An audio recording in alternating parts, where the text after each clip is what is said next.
Moi, je voudrais que les gens me voient pas en tant que Laetitia Hallyday, mais en tant qu'une mère qui défend la cause des mamans, qui défend les enfants. Laetitia Hallyday, celle que la France entière croyait connaître, est aujourd'hui au cœur d'un scandale qui déchire la mémoire du rocker le plus aimé du pays, derrière son sourire fragile et ses larmes publiques. La veuve de Johnny Hallyday est désormais accusée d'avoir manipulé, orchestré et peut-être même dévoré l'héritage colossal laissé par la légende. Ce qui devait être une histoire d'amour éternel s'est transformé en une guerre d'argent, de pouvoir et de trahison. Les chiffres donnent le vertige des villas somptueuses, des comptes aux paradis fiscaux, des documents secrets, des signatures arrachées dans la nuit. Tout semble indiquer qu'au moment où la France pleurait son idole, une autre bataille silencieuse et glaciale se préparait, dans l'ombre. Les fans sidérés se sentent trahis. Les plateaux de télévision s'embrasent. Les journaux s'arrachent. Chaque nouvelle révélation. Laetitia, jadis, symbole de douceur et de fidélité, devient soudain la femme la plus redoutée du show business français, proche de Johnny, criant à la manipulation. Les enfants du chanteur dénoncent un empire confisqué. L'image parfaite du couple mythique se fissure, laissant apparaître un monde d'intrigues, de contrats et de mensonges soigneusement dissimulés derrière les sourires, des tapis rouges dans les rues de Paris, dans les cafés, dans les réseaux sociaux. Une seule obsession hante les esprits. La chute d'un mythe, Laetitia, contrôle tous les droits d'auteur, les propriétés, le patrimoine moral d'un homme que la France considérait comme immortel. Ce qui devait unir une nation dans le deuil devient une tragédie nationale, un feuilleton judiciaire où chaque jour apporte son lot de révélations plus sombres. L'affaire Hallyday dépasse désormais le cadre d'une simple succession. C'est une guerre de mémoire, d'images et de vérité. Et, au centre immobile, glacial. Laetitia Hallyday, figure d'un drame moderne, où l'amour, la gloire et l'argent s'entrechoquent, avec une violence inouïe. Lorsque les premières rumeurs ont éclaté autour du testament de Johnny Hallyday, la France entière a retenu son souffle. Les révélations venues de Los Angeles ont fait l'effet d'une déflagration. Le testament rédigé en Californie plaçait Laetitia comme unique héritière, écartant totalement David Hallyday et Laura Smith, les deux enfants aînés du chanteur. Un coup de tonnerre juridique et moral, une blessure nationale qui a bouleversé l'image du clan Hallyday.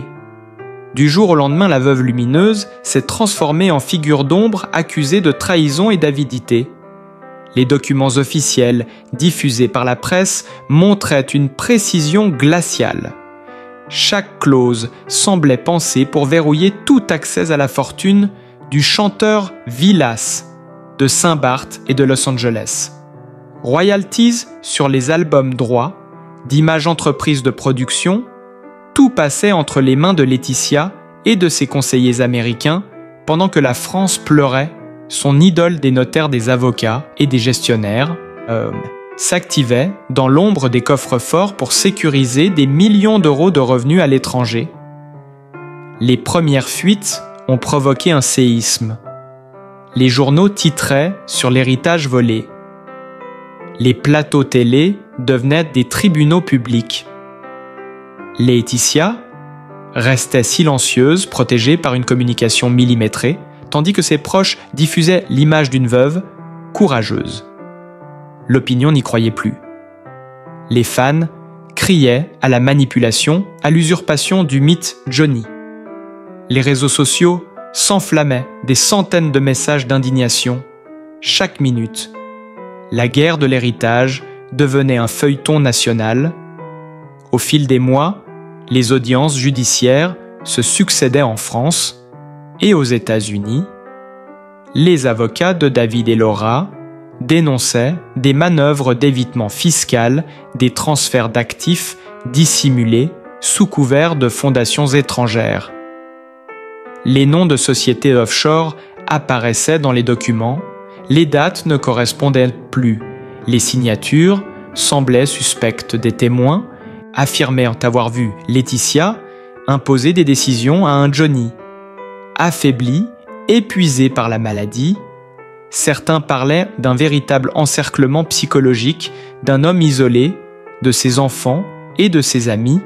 Pendant ces derniers premiers mois, les tabloïds s'emparaient de chaque détail, chaque mot prononcé à la barre, chaque regard échangé devenait matière à scandale.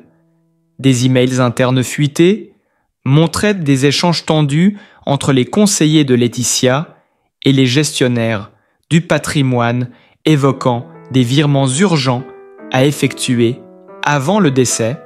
La tension montait d'un cran, les juristes parlaient d'abus de faiblesse, de manipulation, de testament. Les fans organisèrent des rassemblements devant la villa de Marnès, la coquette brandissant des pancartes « Justice pour Johnny ». Les journaux à sensation titraient sur le trésor caché du rocker. Les télévisions diffusaient en boucle des images d'archives du couple heureux, contrastant avec les visages fermés des enfants lors des audiences David et Laura brisées, mais déterminés parlaient d'une dépossession morale, d'une confiscation du souvenir d'un père. La France entière assistait à la désagrégation d'un mythe familial. Les chroniqueurs judiciaires décrivaient une atmosphère étouffante, des salles d'audience saturées de tension. Chaque mot pesait, chaque phrase semblait une bombe médiatique.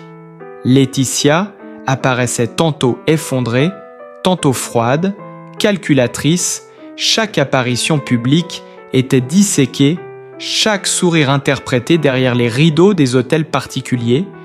Des avocats préparaient de nouveaux documents, des témoins inattendus surgissaient, des anciens collaborateurs de Johnny racontaient des scènes de tension entre les époux, des cris désordres, des décisions prises en secret. Certains parlaient d'un testament réécrit sous influence de pression d'arguments affectifs, d'un Johnny malade et affaibli. C'est alors qu'un document explosif fit surface, une note manuscrite non datée, retrouvée dans les effets personnels du chanteur évoquant sa volonté de rétablir ses enfants dans ses droits. Le choc fut total. La presse française titra en lettres capitales le testament caché de Johnny. Les chaînes d'infos interrompirent dans leur programme. Les avocats de Laetitia crièrent au faux, mais l'émotion était déjà trop forte dans la rue. Les fans pleuraient de rage. Les radios diffusaient les chansons de Johnny en boucle, comme pour conjurer la trahison ressentie. Laetitia, désormais acculée, fit front. Elle engagea une armée d'avocats américains, multiplia les interviews, lacrymales, les déclarations publiques parlant d'amour et de fidélité. Les médias flairèrent la mise en scène. Le doute grandissait. Les magazines publiaient des photos volées, des documents bancaires, des échanges d'emails confidentiels. La machine médiatique ne s'arrêtait plus. Les noms de comptes, offshore à Panama et aux Bahamas, circulaient. La rumeur évoquait plus de 100 millions d'euros placés à l'étranger. La presse économique s'en mêla, évoquant une stratégie patrimoniale. Redoutablement structurée bien avant la mort du chanteur, le pays découvrait stupéfait l'ampleur du réseau financier caché derrière l'icône du rock national. Laetitia se retrouvait au centre d'une tempête. Sans précédent, les émissions spéciales se multipliaient. Les débats opposaient juristes et journalistes. Les fans se déchiraient entre compassion et dégoût. Le mythe Johnny se brisait lentement sous le poids des révélations. L'histoire d'amour légendaire virait au cauchemar. Médiatique, une tragédie nationale, étalée sur toutes les unes, Laetitia devenait malgré elle, ou peut-être à cause d'elle, la figure d'un scandale français monumental, un symbole de trahison et d'avidité, une ombre qui plane encore sur la mémoire d'un homme que la France croyait immortel. À mesure que les mois passaient, l'affaire prenait une ampleur presque irréelle. Les journaux n'avaient plus qu'un seul titre, « Laetitia, l'héritière maudite ». La justice s'enlisait entre Paris et Los Angeles. Les juges tentaient de démêler les fils d'une succession devenue un labyrinthe juridique aux ramifications internationales. Des courriels internes fuités montraient que certaines décisions financières avaient été prises alors que Johnny était hospitalisé sous morphine. Les avocats de la partie adverse affirmaient qu'il n'était plus en état de signer quoi que ce soit. Les experts psychiatres parlaient d'une fragilité psychologique évidente, accentuée par la douleur et les traitements. Mais malgré ces arguments, Laetitia gardait le contrôle absolu des droits d'auteur et des royalties. Les comptes des sociétés JPS et Born Rocker Music révélaient des transferts réguliers vers des structures américaines dont elle était la seule signataire. La presse économique détaillait chaque chiffre, chaque virement, chaque facture. Suspecte la France se découvrait fascinée et écœurée, à la fois face à ce drame où la musique, la famille et l'argent s'entrelaçaient dans un nœud impossible à défaire. Les talk-shows s'en donnèrent à cœur joie.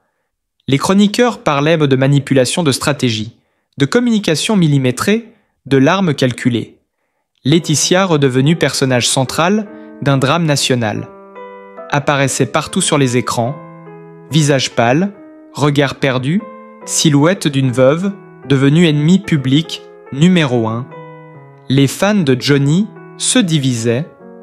Certains continuaient de la défendre, parlant d'une femme amoureuse, détruite par la haine d'un pays entier. D'autres exigeaient qu'elle rende des comptes, qu'elle restitue ce qu'ils appelaient le patrimoine moral de la France entière.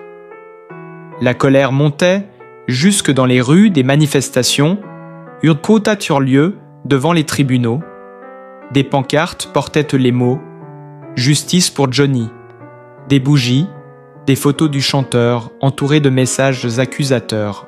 L'émotion collective se transformait en tempête médiatique incontrôlable et les révélations ne cessaient d'affluer. Des journalistes d'investigation mirent de la main sur des correspondances privées entre Laetitia et ses conseillers financiers où il était question de sécuriser les biens avant toute modification testamentaire, des instructions précises de transfert des actifs, des alertes sur les délais fiscaux. Tout semblait confirmer l'hypothèse d'une orchestration méticuleuse derrière les murs des villas de Los Angeles et de Saint-Barth. La légende du rock français se transformait en une tragédie judiciaire mondiale. Même les proches amis du couple commencèrent à parler, certains racontaient les disputes violentes, les menaces voilées, les silences lourds, les coups de fil à des heures impossibles. Les journalistes publiaient des extraits de lettres écrites de la main de Johnny, où il exprimait sa lassitude, sa peur d'être pris dans un engrenage financier qui le dépassait. La France découvrait avec stupeur la vulnérabilité d'un homme qui avait incarné la force et la liberté pendant plus de 50 ans. Dans les médias, on évoquait des sommes astronomiques, des propriétés luxueuses et des contrats opaques. La justice française commença à examiner la validité du testament américain en rappelant que Johnny restait résident fiscal français malgré ses ambitions hollywoodiennes. Ce fut une onde de choc dans les milieux juridiques. L'espoir renaissait pour les enfants déshérités, les avocats de Laura, et David parlait enfin d'une possible victoire. Les émissions spéciales se multipliaient, les experts analysaient chaque mot de chaque clause, chaque terme juridique devenait une arme dans cette guerre de mémoire et de pouvoir. La presse publiait de nouveaux témoignages. Un employé du couple affirma avoir vu Johnny signer des documents sous influence Un autre disait avoir entendu des discussions où il était question d'empêcher toute contestation future du testament. Ces déclarations enflammèrent encore davantage l'opinion publique, tandis que les plateaux télé explosaient de débats en direct. Les visages des enfants, du chanteur défilèrent à la télévision. Leurs voix tremblantes racontaient la douleur, la trahison, le sentiment d'injustice absolue.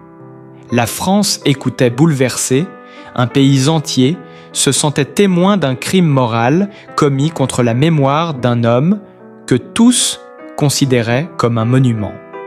Laetitia, de son côté, s'enfermait dans le silence médiatique, se retranchant à Los Angeles. Entourée d'une équipe de conseillers en communication et d'avocats internationaux, les rares apparitions publiques étaient millimétrées. Son visage restait impassible, mais son image s'effondrait. Chaque mot prononcé devenait un scandale. Chaque geste interprété comme une provocation dans les magazines. On parlait de stratégie de survie, d'un empire menacé d'effondrement. La tension atteignit son paroxysme lorsqu'un document confidentiel fut révélé, un rapport d'expertise interne rédigé par un cabinet privé mandaté par la famille Smet. Y figuraient des extraits de relevés bancaires, des mouvements de fonds vers des comptes américains datés d'avant le décès de Johnny, des montants précis, plusieurs millions d'euros, transférés sans justification apparente. Ce fut l'explosion. Les chaînes d'infos parlèrent d'un scandale d'État. Les tabloïds titraient sur l'argent du rocker volé avant sa mort. Les réseaux sociaux devinrent un tribunal populaire où Laetitia était jugée sans pitié. Laetitia, l'ange déchu du rock français, devenait un nom synonyme de controverse, de manipulation et d'avidité. Le pays entier semblait pris au piège d'une tragédie sans fin, une histoire où chaque vérité en cachait une autre. Chaque révélation ouvrait un abîme plus profond, où la mémoire d'un homme se mêlait à la noirceur des ambitions humaines. Les mois suivants plongèrent la France dans un climat d'étouffement médiatique total.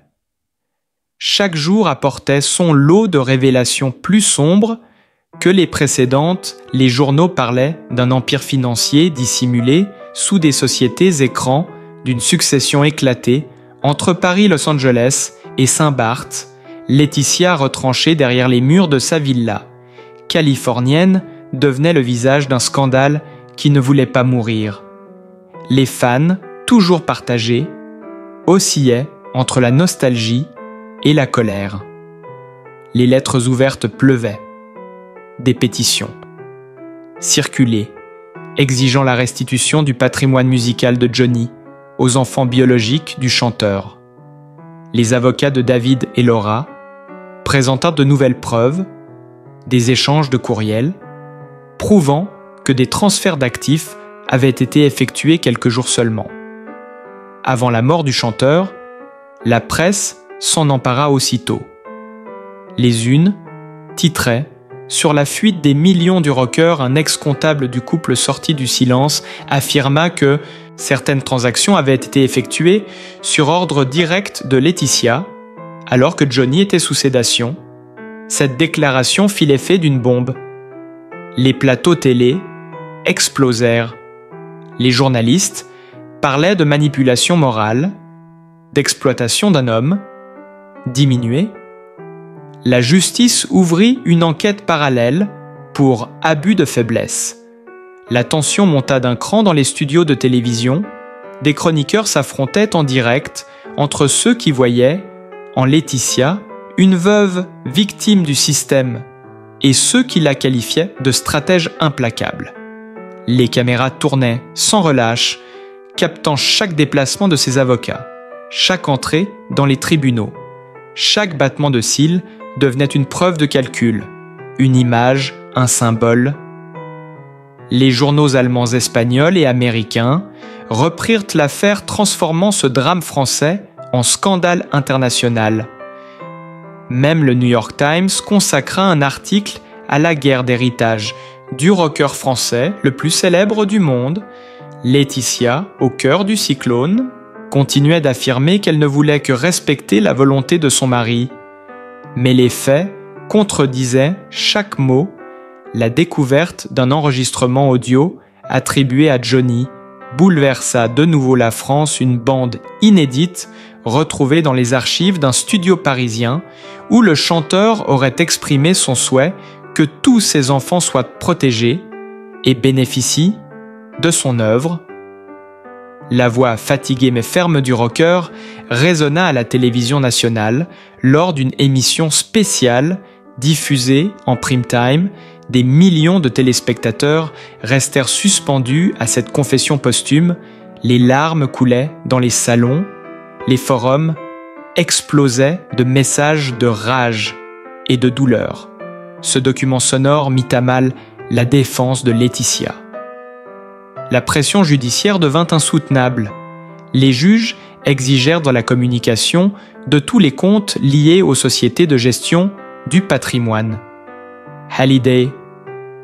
Des irrégularités massives furent découvertes, des montants colossaux déplacés sans justification apparente vers des structures basées dans le Delaware et les îles Caïmans. Les experts parlaient d'un système d'opacité organisé avec précision. Les noms de plusieurs conseillers américains furent cités à la barre. Certains prirent la fuite. D'autres furent entendus sous serment, révélant l'existence d'accords secrets signés dans le dos de la famille. Smet. La presse s'empara de chaque ligne des documents publiés. Les photos de ces pages circulèrent partout sur Internet. Chaque paragraphe devenait une arme médiatique contre Laetitia. La France entière découvrait le dessous d'un empire construit sur la douleur d'un homme et la naïveté d'un pays qui croyait encore à la pureté du mythe. Johnny. Les débats prenaient une tournure morale et presque religieuse. L'idole nationale trahie par celle qu'elle avait tant aimée. La trahison de l'amour. Ultime. La colère s'enracina dans la conscience collective. Les proches du chanteur parlaient de malédiction de fantômes de Johnny errant entre les avocats et les juges, incapables de reposer en paix tant que la vérité n'était pas dite. Les fans se rendèrent sur sa tombe, la recouvrant de fleurs et de pancartes accusatrices. Les mots justice et trahison y apparaissaient côte à côte. La tension médiatique atteignit un niveau jamais vu depuis des décennies.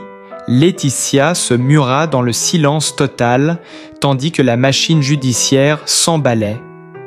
La France suivait chaque détail comme on suit un feuilleton sanglant, incapable de détourner le regard prisonnière de ce drame où le mythe du rock national se désagrégeait lentement sous le poids des secrets et de l'or. L'hiver, suivant la tension, atteignit son paroxysme. Les tribunaux débordaient de journalistes. Les micros se tendaient, les caméras braquées sur chaque visage du clan Hallyday. Le moindre geste devenait un symbole, la moindre absence. Un scandale, les audiences se succédaient dans une atmosphère électrique. Laetitia arrivait encadrée de ses avocats, visage fermé, silhouette noire, lunettes sombres, tandis que David et Laura entraient séparément sous les flashs crépitants des photographes. La foule massée devant le tribunal scandait des slogans comme à un procès d'État. Des pancartes portaient les mots « vol d'héritage »,« mensonge »,« manipulation ».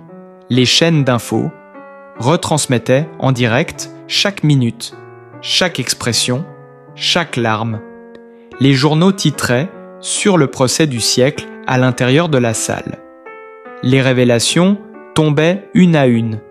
Implacables, des relevés bancaires détaillaient des virements de plusieurs millions vers des comptes américains avant le décès du chanteur. Des documents internes signés et par Laetitia autorisèrent des transferts d'actifs. Alors que Johnny était encore hospitalisé, des témoins confirmaient l'isolement progressif du chanteur, tenu éloigné de ses enfants, sous prétexte de repos médical. Les avocats de la défense tentaient de contenir la tempête, parlant de stratégie patrimoniale légitime, mais les faits s'accumulaient comme des pierres sur une tombe ouverte.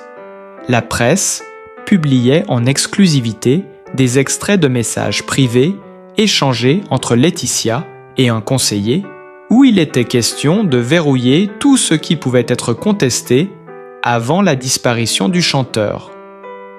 Ces mots précis, verrouillés et anticipés, déclenchèrent une onde de choc à travers le pays.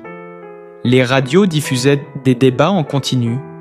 Les réseaux sociaux explosaient d'indignation.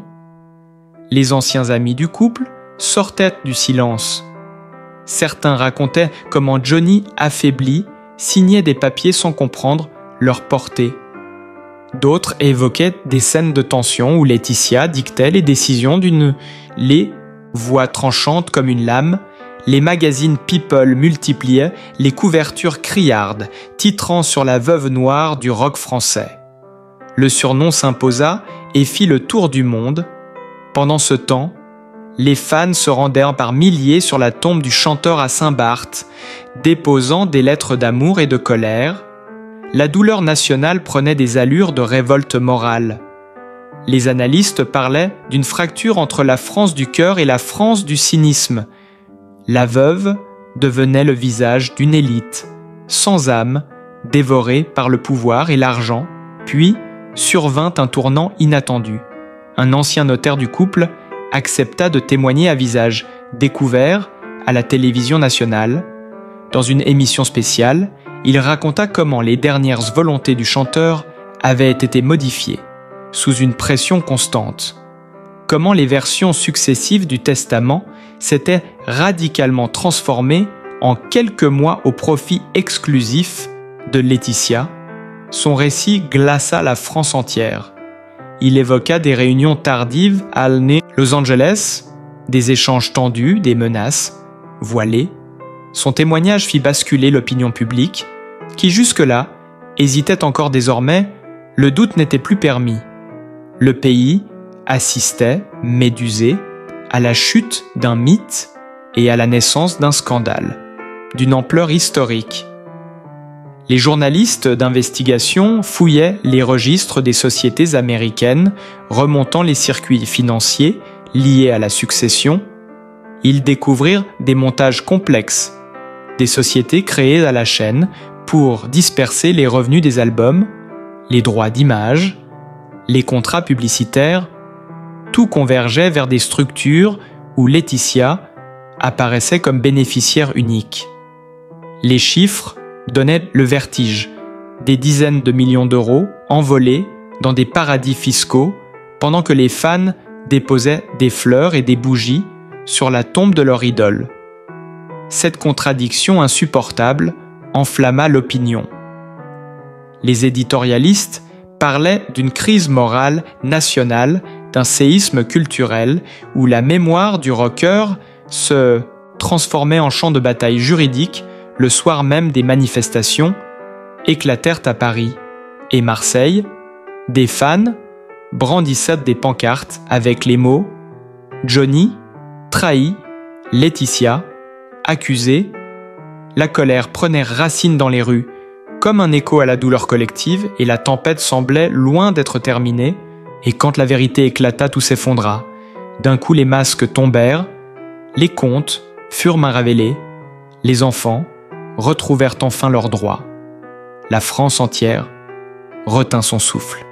Laetitia, brisée par le poids de ses propres secrets, disparut du regard public.